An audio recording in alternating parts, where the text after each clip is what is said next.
Hey everybody, and welcome to Pro on YouTube.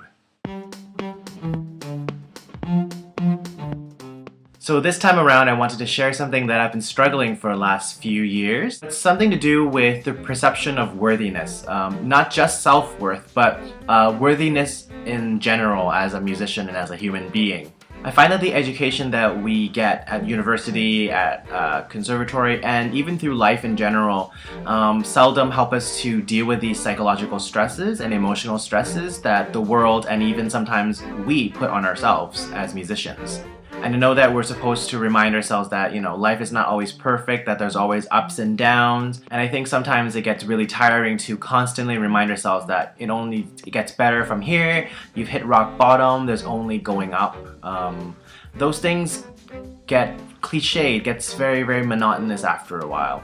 For an example, just last year I tried out for auditions and personally for myself I thought I had failed them. I didn't do very, very well. I didn't get into the schools that I wanted to get into. So after that I felt that I was in an area of my life where I was very, very, very low. Just didn't know what I was doing, what I wanted to do. Things were just becoming very boring for me. Why was I doing these things? I kept on questioning, why was I teaching? Why was I performing? Does this all mean anything? And it's just this one thing that happened. I did auditions and they didn't go as well as I thought. And because of that, my entire world kind of just collapsed and, came crashing down. And, looking back on it, it's actually kind of silly to have one event in your life that affects you so much. But I think a lot of musicians throughout their lives and people throughout their lives have these moments in time where they feel that they're not really going anywhere, that they're stuck in limbo, and it's static. Life is not dynamic. There's nothing going on. So what's one way of dealing with being stuck? I think a really good way to deal with being stuck is by allowing yourselves to take risks. For some people that could be big risks, like maybe a change in career, maybe more education, maybe a backpacking trip through Europe. For other people, like myself, taking small risks, changing up certain things here and there, making sure that your life is varied, so then that way it's not predictable.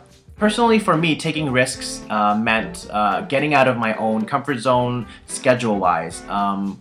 For those of you who know me, I am a stickler for making sure that everything is part of a schedule, that it's planned out ahead of time. I always like being in places early. I want to know all of the details. I want to know what's on the contract, what are my responsibilities, what are your responsibilities. For me, taking risks meant taking the schedule that I had going on and have been planning for months and months and months and just throwing it out the door.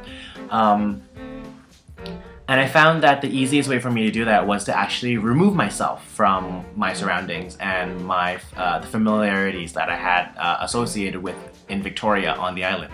And as some of you know as well, I actually did the 10-week residency program at Banff, and for me personally that was a huge risk. Going to Banff helped me refocus myself, meet new people, and meet people who were in different stages of their career, but budding, blossoming. And one thing that I realized in Banff was I'm not really a huge fan of performing. It surprised me, honestly. I realized going through Banff that I was not very happy as a performer. I love performing. I do like playing music. I like playing music for people. I like the educational aspect of performances. I don't know, I guess I realized that it didn't give me as much joy as I thought it did.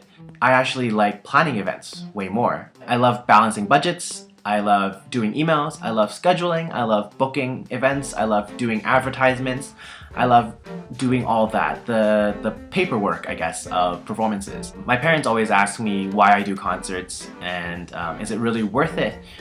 You don't make a lot of money off of them, sometimes you don't make any money off of them. And I tell them, yeah, I think everybody needs to have goals, and concerts help me to keep my organizational skills up to par.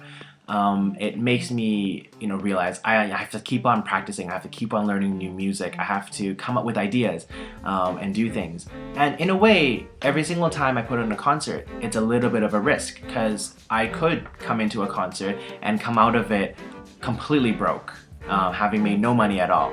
Or I could come out of it, breaking even, or making a little bit of money. And there's no guarantee. And I think that thrills me, because in the sense, organizing a concert is very structured, and it's very, very easy to look at the numbers and predict things. Actually doing the concert and putting it on at the same time makes it unpredictable, which gives a sense of excitement in my life that I've needed up until now. So I think what people need to do is try very, very hard to find these things in their lives, take risks, and do different things. And I hope everybody finds that risk that in their lives that helps them reignite their passion for what they do and what we do as musicians.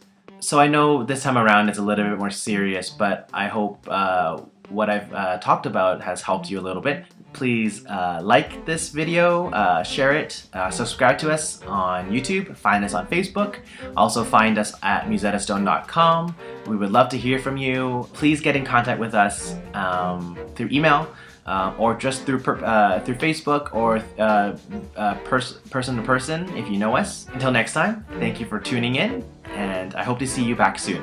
Bye.